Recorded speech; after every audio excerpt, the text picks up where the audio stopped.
आपलं नाव काय आणि कुठून आलं? मी वाल्मिक दामोदर निकम, मी निगडी प्राधिकरणात आलेलो आहे.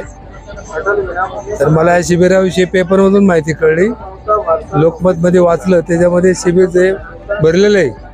तर ते फायदा घेण्यासाठी मी इकडे आलो. मला 2-3 प्रॉब्लेम आहेत, डायबिटीज, कॅन्सर वगैरे चौकशी करायला आलो. तर मला हे शिबिर बघून खूप आनंद झाला की लक्ष्मण भाऊ जगताप यांनी पाठीमागं एक शिबिर भरवलं होतं, त्याचप्रमाणे यंदा पण ते भरवलेलं आहे. तर हे जे सामाजिक काम करतात त्याच्याबद्दल आम्हाला आनंद आहे आणि त्यांनी असेच वरचेवर अशी शिबिरं भरवावी अशी आमची इच्छा आहे. बाकी काय कशाचा त्रास होता?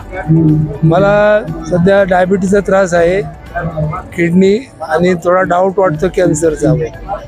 या 2-3 गोष्टीचे चेकिंग करण्यासाठी मी इथं आलेलो आहे. काय सांगितलं डॉक्टरांनी? काय सांगितलं? आता अजून चेकिंग व्हायचंय माझं. बाकी आहे का? हा, सोनोग्राफी करायला लावली, तर आता ती सोनोग्राफीसाठी थांबलोय. त्याच्या अगोदर काही आरोग्य शिबिर झाली होती यांच्या माध्यमातून? काय असं यांची आरोग्य शिबिर झाली, पण मी आलो नव्हतो तेव्हा. झाली होती? पण एक शिवपुराण वगैरे होतं इथं, त्यावेळी आलो होतो. हा, कसं वाटतं एकंदरीत इथं आल्यानंतर? नाही, एकदम प्रसन्न वातावरण आहे, सोयी चांगल्या आहेत आणि सगळं सॉफिस्टिकेटेड काम येतं आणि सगळं जे डॉक्टर लोक सगळं चांगलं सहकार्य करतात.